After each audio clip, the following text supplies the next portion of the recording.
This conference will now be recorded. Hello, everybody, and welcome to the NSA Webinar Professional Series number 58 with Unilog, one of our great vendors in the e-commerce space. We've got some very special information for you today that really differentiates Unilog in this particular market.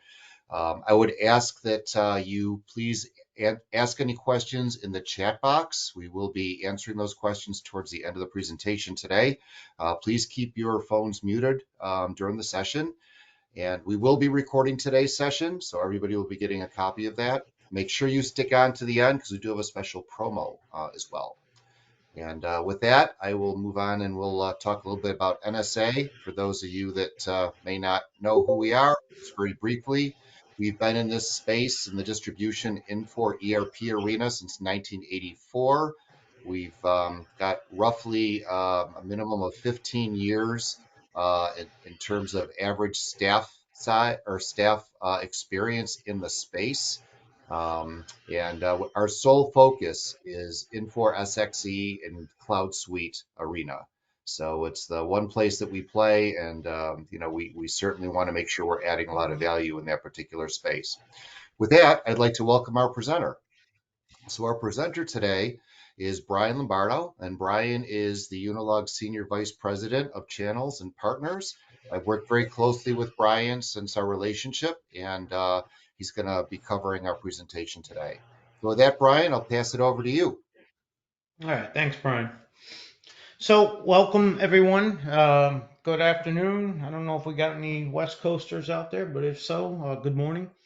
So, a little bit about me. I come from distribution. So, I spent the better part of 20 years at a very large bearing and power transmission distributor.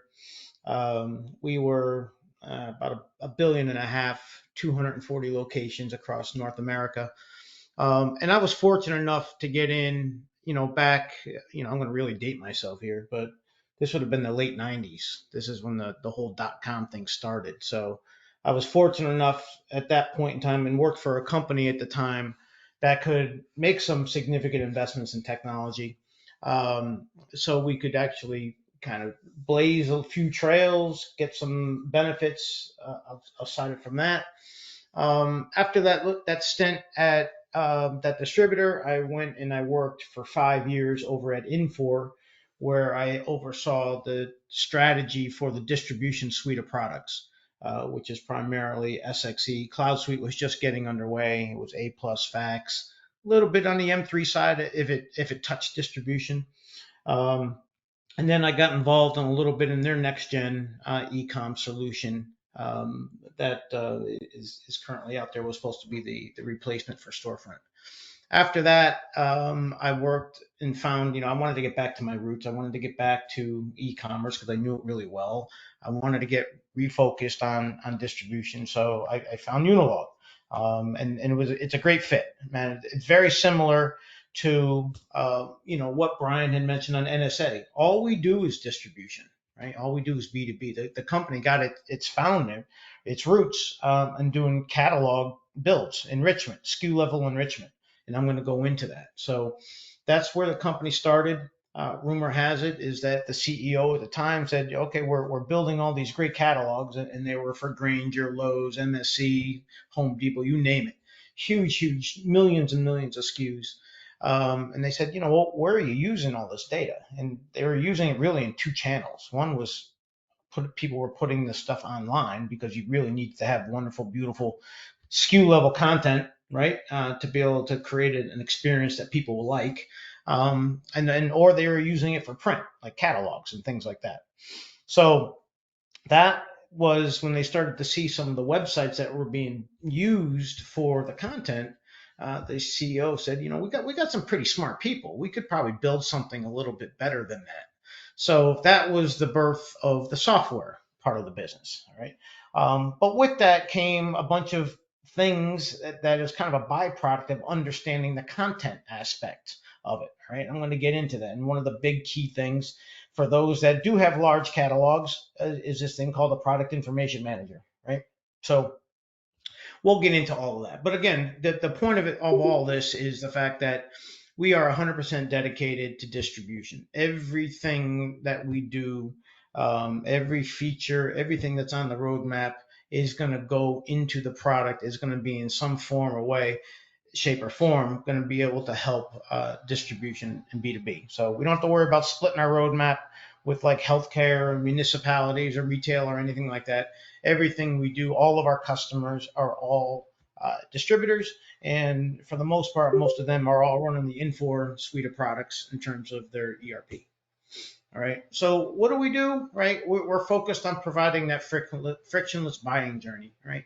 And what that means is being able to create a platform, an engagement, right, that's going to allow somebody to be able to do business with you easier. All right.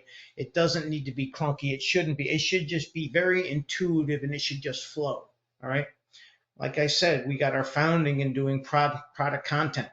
We have our own repository of doing this for 20 some years, right? We have our own repository right now. It's over 10 million SKUs of products that are already enriched. So if you are looking for content, if you're looking for a website, we have a repository of about 10 million SKUs in there that we could leverage to, for any engagement that you might have. Not saying it'll be a 100% match, right? Because every business is a little bit different, but there's probably a pretty good chance if you're in distribution, right, that there's going to be a hit rate of some way in there, right? Having the ability to have taking all of that and then running that into flexible e-commerce solutions, all right, and that opens up all kinds of new opportunities, right? Not only are you doing more higher, wider, deeper with your existing customer base, but now all of a sudden you're breaking down the geographic boundaries that typically go along with just a brick and mortar type of operation, right? So now you're out there in the whole World Wide Web, and you're available for people to find you, all right?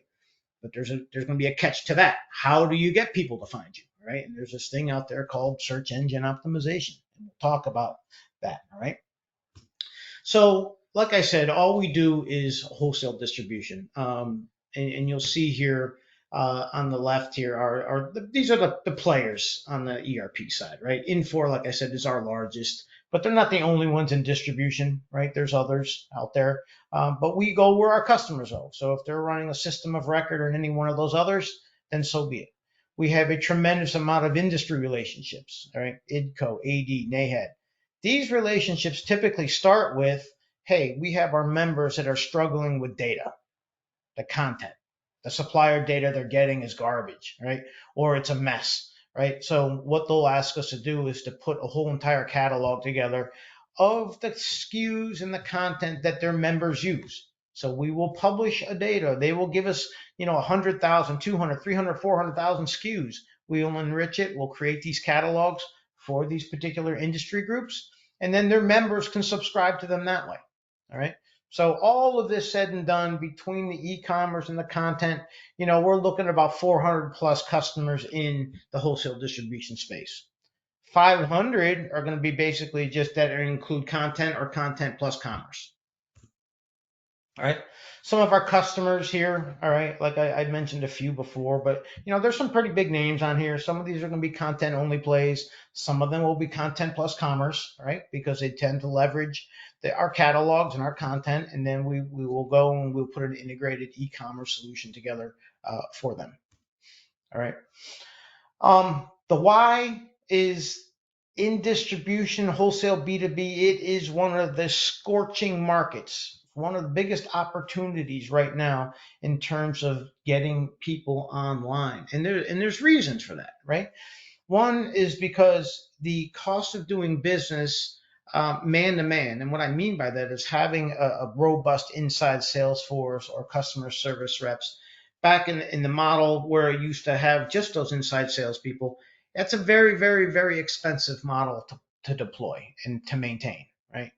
You need to find ways to be able to do more with your existing staff. You need to be able to scale without adding a tremendous amount of infrastructure underneath that. E-commerce can help that, all right? Never mind that, but you also have a lot younger type people that are moving into the space where this phone, tablet, websites, computers, This is what they grew up on. They're very comfortable in this space. They don't require everybody to show up with a dozen of donuts, and say, hey, what do you got going on today? Or can I take a look at that piece of equipment, right? No, they're very, very comfortable with this. Matter of fact, some of them almost prefer it. Never mind that, but you also got the ability to leverage some tools, right, that can actually help within the whole conversion process. You can use it to increase your average order value. You can use these tools to increase the user experience, to be able to offer the end user more and more flexibility, more capability on things that they didn't have before. Okay.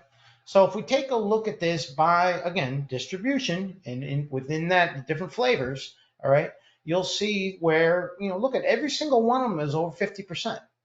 All right. There's a lot of investment. There's a big shift going on across most of the micro verticals within distribution in terms of the adoption. All right.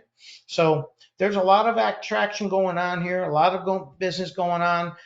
You guys see it all day, every day. Your customers are probably asking, when are you going to have this, or when can you have this particular feature?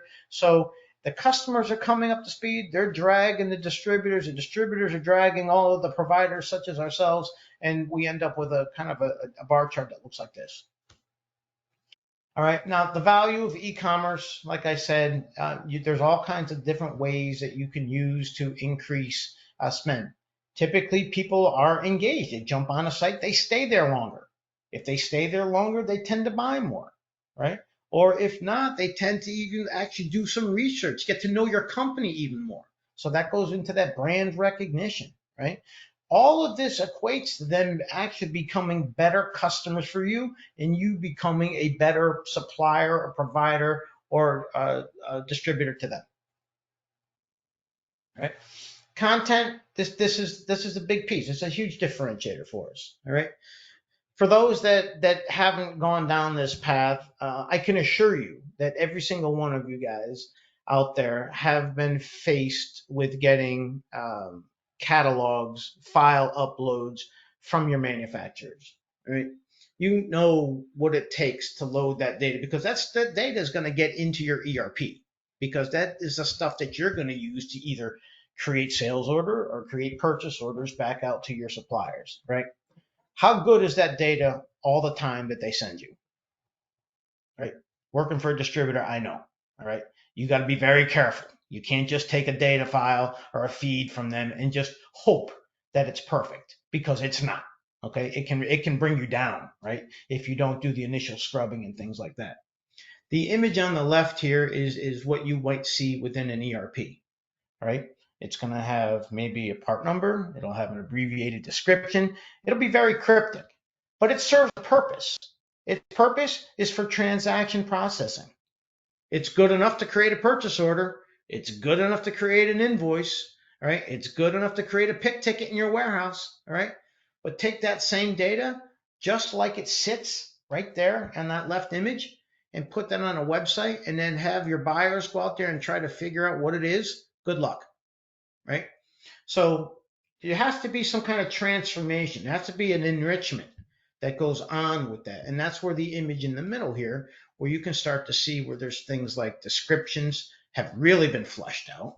You add the features, you add specifications, documents, any kind of, if you look down the bottom, you got related products. It could be MSDS sheets. It could be specifications, right? Any kind of installation guides, right? All of these things matter. Customers go out there, they're looking up information on a particular product, right? They're looking at to get information. That information is going to lead them to the next series of events, all right? Which is either going to add it to cart because they want to buy it, or it's going to help them answer a question that they might have on it, right? Spec it into a solution, etc. All right. So enrichment is very, very important for the site, for the end user. It's got a tremendous amount of side benefits. I mentioned SEO, right?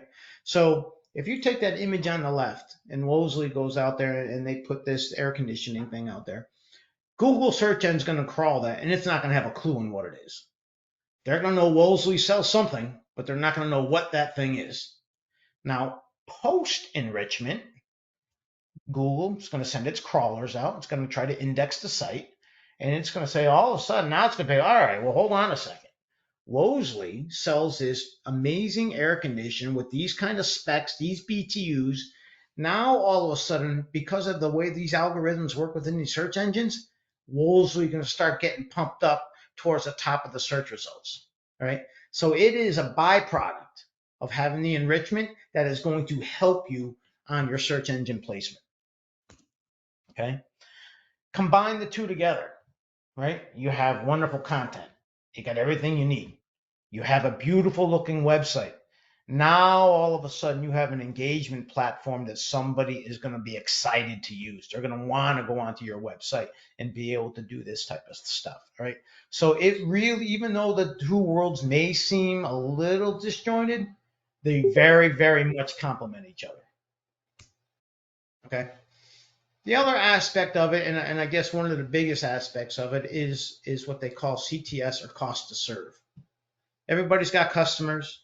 Customers, to serve them, there's a cost associated with it. Every time that phone rings, so you're paying an inside salesperson or CSR to answer that call. Every time they fax an order or they email an order in, or an inquiry or a quote, somebody has to take that information and they have to do something with it. That's time. Time is money, right? That's a cost to serving that customer, right? There's the processes and everything that goes into that touch point is all got a cost associated to it. All right. Are you making the right investments? Are you minimizing your cost to provide an exceptional level of service? Okay. So when you start taking a look at the big buckets in cost to serve, what's number one? Order management, customer service, all of the overhead. Absolutely number one. People spend a tremendous amount of money on inside sales, customer service, etc. All right. Some of this stuff can be kept in check. You could move some of this stuff online. Have people start going out there doing price and availability checks. Have them go out there and being able to look up the product specs on a particular item. Maybe get a copy of an invoice. All right. You don't need to burden yourself with all of that. That's all mundane stuff. Turn your inside salespeople, your customer service reps, into more revenue generating, or the value add that you bring to the market, which is going to be your product and your application expertise. Okay. So there's all kinds of ways that you can do to still keep that level of customer service, but also offer the tools where you can start to move some of that stuff off of you. Okay. So we talked about the reduction in the processing costs, right?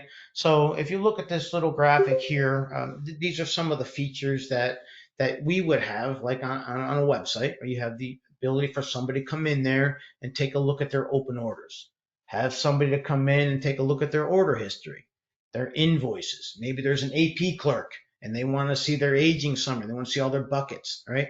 Maybe you have a procurement person that wants to schedule an order. All right. I want a pallet of, paper towels sent to me every week starting next Monday. Totally doable. Right.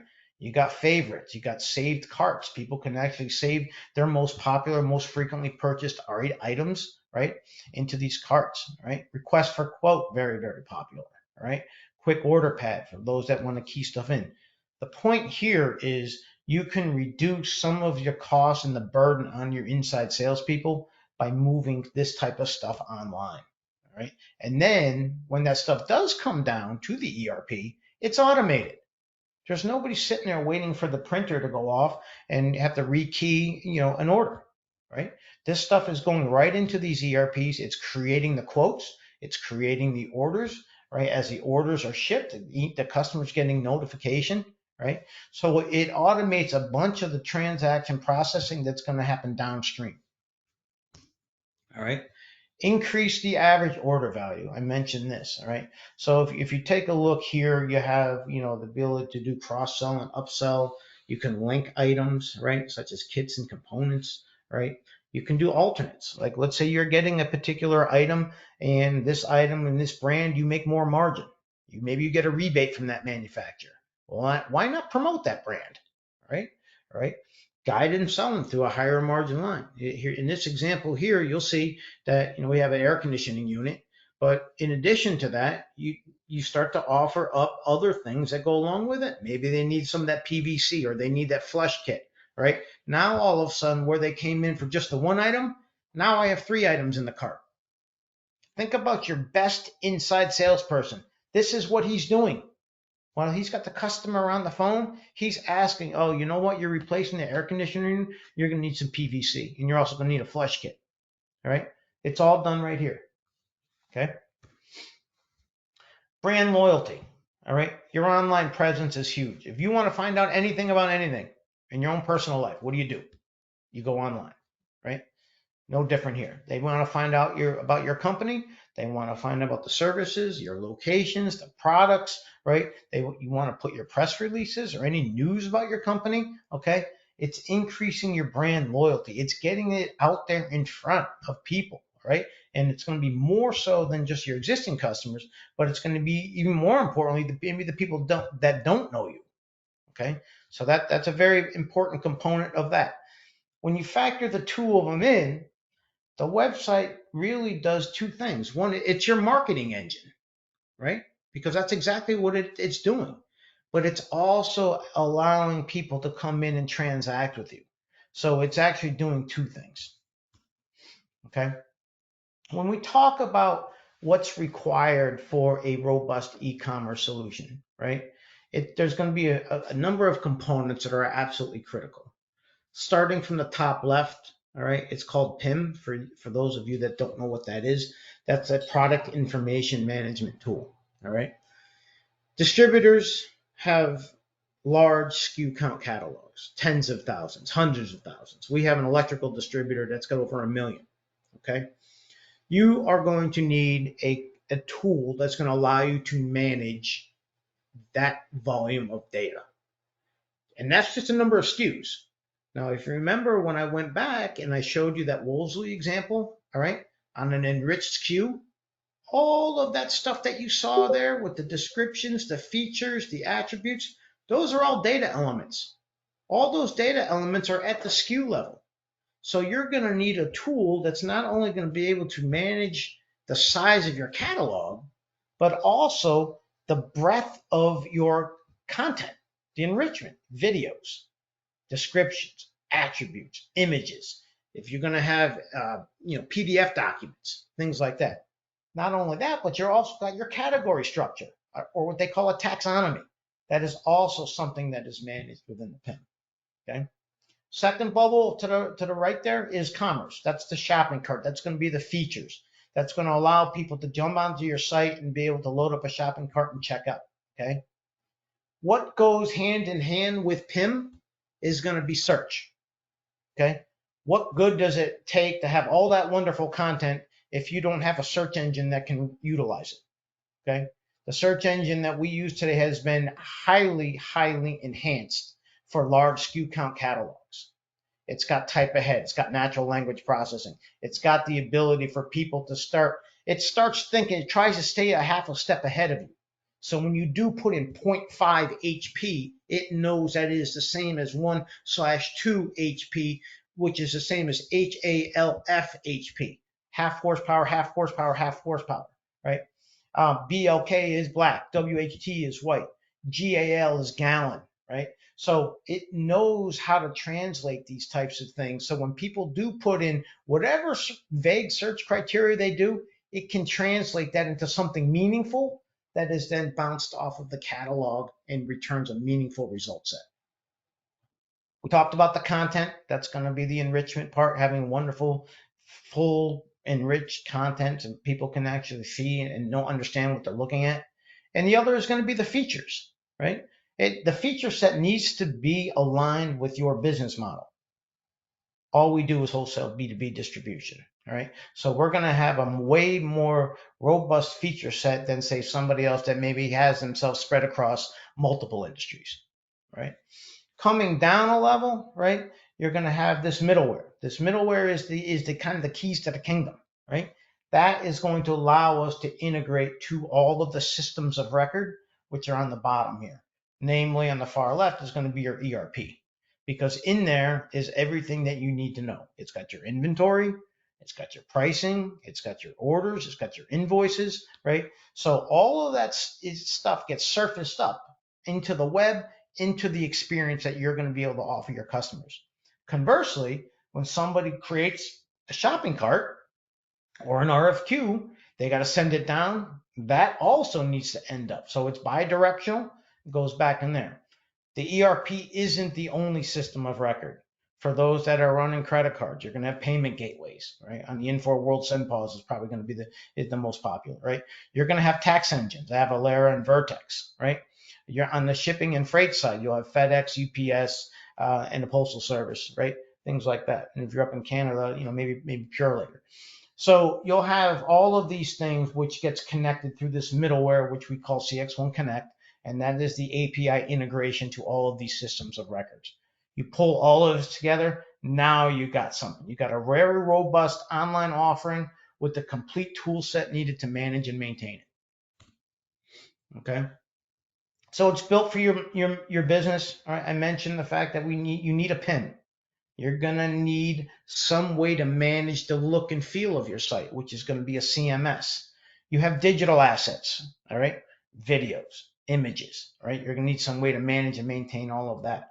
You're going to need the SEO tool set. We talked about that. Be able to do promotions and merchandising, right? Analytics is a big one. What are my users doing on my site? Where are they coming from? Okay. Be able to do event management, promotions, right? Maybe you're having a training session or something in-house. All right. And you want to be able to invite every one of your customers or their techs or their customers because there's going to be new product release, something along those lines. Okay. It's focused on your customers. Like I said, it's both your marketing and your online catalog. It's your store. Okay. It has that integration into the ERP. So the real-time pricing and availability. We don't store anything in there in terms of pricing and availability. All of that is going to be a real-time call back to the ERP. All right. We talk about the content. We talk about a category structure, or what's often referred to as a taxonomy. To be clear, your ERP is going to have a category structure or a taxonomy in itself, right? That doesn't necessarily mean it's the best taxonomy. What it means is, oh, that's probably a good taxonomy for the ERP to use. Your end users may think intuitively, they may look at it and try to navigate a catalog much different than an ERP would. So when a taxonomy is built, and we have people that do this for a living, right? They have to think in the way a user, an end person, a human, right, would actually navigate through the different levels or tiers within a particular catalog. Now, each one of them can vary by industry.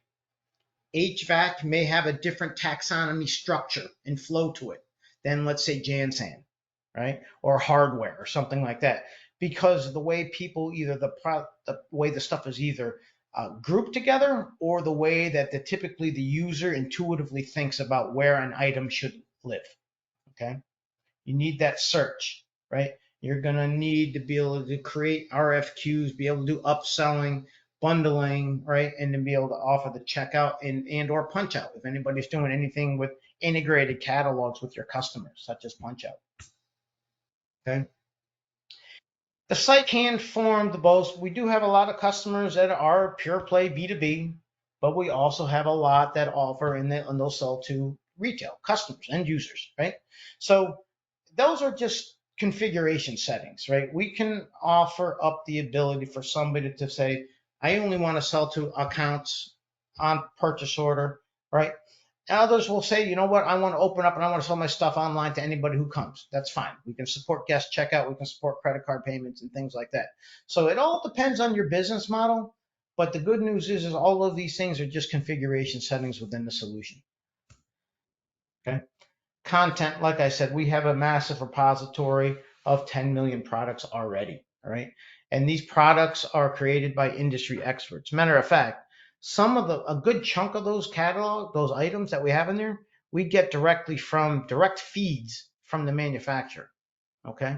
So not only are we going to be looking at a partial offering from any one manufacturer, there's many where we get their entire catalog.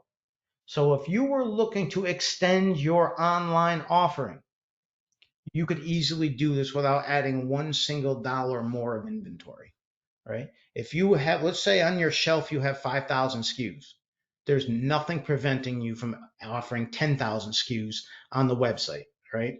You would have to work out with suppliers that maybe have drop ship capabilities, and then boom, all of a sudden your breadth of your products has gone double.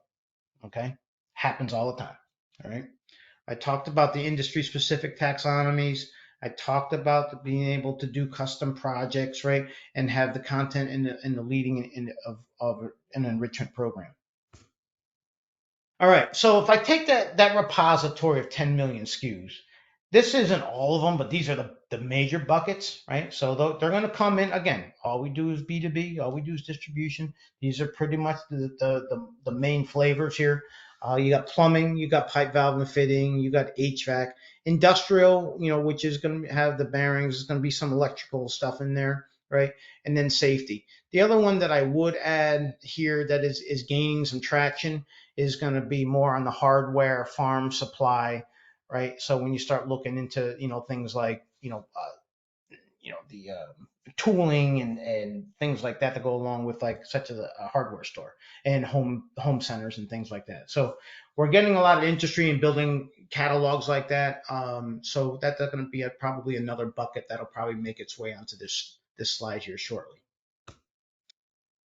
All right, so accelerating, your growth doesn't necessarily mean Jan saying, but you can expand, you can double your site traffic.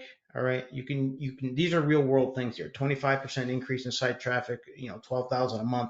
These are real world. These are customer success stories right here. 2.5 million online sales in the first 2 weeks. We had a building supplier. That's exactly what they did. They promoted the crap out of it. They did a great job. They had all of their reps out there going to every single one of their customers, offering them almost like incentives to go out there to use their site. So the end user adoption here was absolutely phenomenal. And it has not left. It wasn't just a one-time, one-hit wonder, right? These customers, they got onto the site. They're like, this is so easy. I'm going to keep going, right? Increase of the average order value, all right, 36% for one customer, all right, 25% on another, all right, and a reduced cost to serve. Just imagine if you could reduce your cost to serve by $2.50 for every line that's been ordered because it originated by the end user themselves, okay? We are unique, all right? I mentioned the fact that we are just distribution, wholesale distribution, B2B focused, okay? That's all we do. All right. We have the content enrichment program. We have all of the integrations into the distribution systems of record. All right. All of these is a very compelling story if we stay within our industry. All right. We know your space. All right. We have already been there. We've done. There's probably isn't anything that we're going to see coming into any one of these engagements that we haven't run into before. All right. So we are unique in the fact that we are solely focused on this part of the business in these verticals with the enrichment in the catalog offering. Okay. So with that, I don't know if we have any questions, but we'll be happy to take a few. Yeah, Brian, thank you so much for this presentation. And I would just ask people that, please enter your information into the chat as we're having some questions there. And there's Brian's contact information. I would ask that you jot that down for the promo that we're going to hold in a minute. I got a question for you here, Brian. So if a Infor ERP user on SXE implements Unilog, how big a lift is that to take it from SXE to Cloud Suite? Oh, that's a great question because we're doing a lot of that right now. So, and it's not just XE. We got people that are on Fax that are going to Cloud Suite and everything else.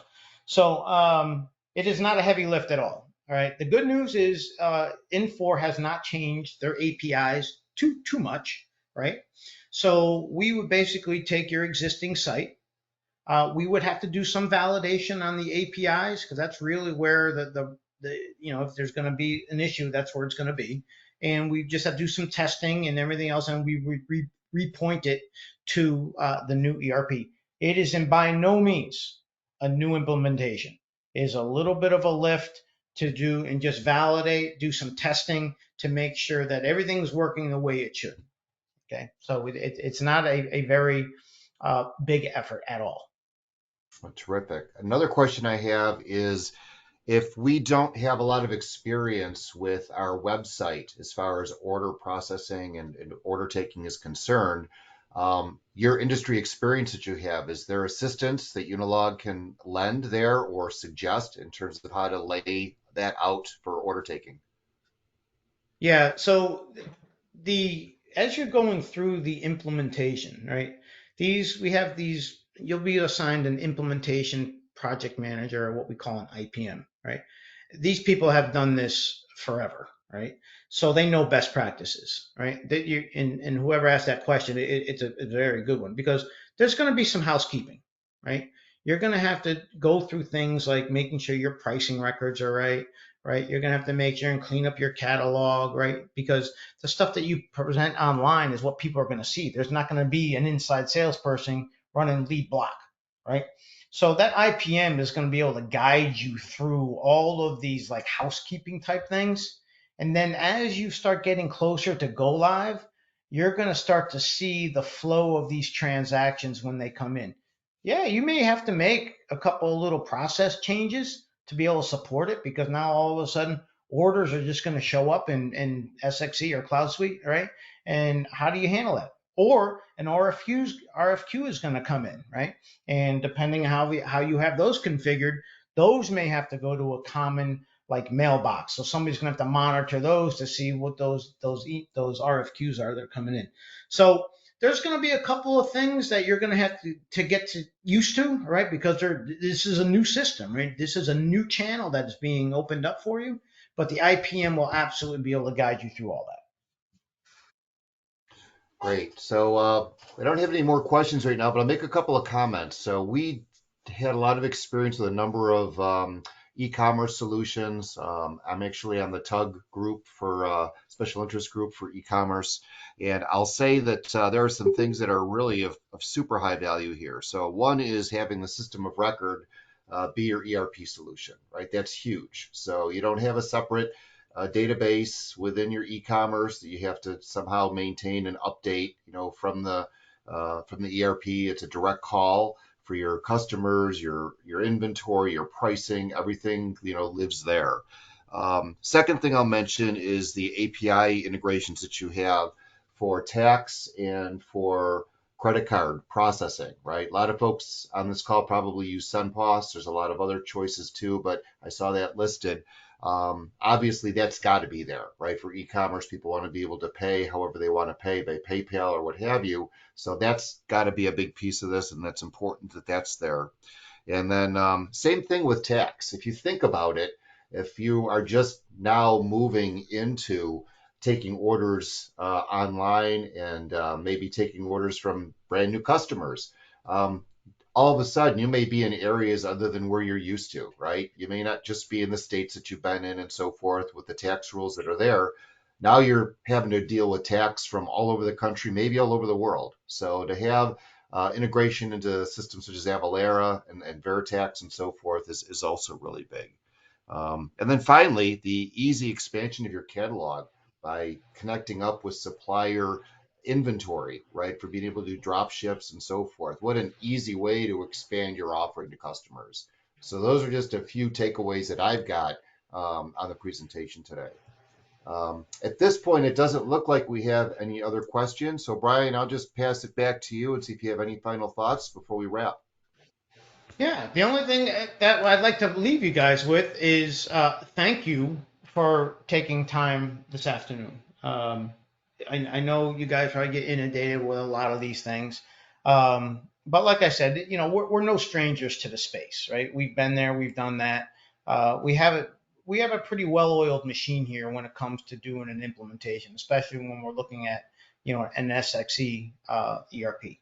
So with that, we're gonna put together a little promotion here. So for those that are on the call here, if this is something that you'd be interested in, all right, we can get you 10% off this total subscription, all right, if we do something here within the next 2 months or so. So with that, you can take my information, brian.lombardo@unilogcorp.com. And if you or run it right through, NSA, they'll get it over to me as well. And then, from there, we'll just go and we'll reach out. We'll have a little discovery. We'll find out, and then we'll come back and we'll sit down and review a proposal with you. No, Brian, that sounds great. I'd like to thank everybody for taking the time as well for the webinar today. And we'll give you back about 20 minutes of your day here. And be looking for an update with your recorded session. We'll get that out to you guys as soon as we can. Thank you all for joining. Have a good rest of your day. Thank you.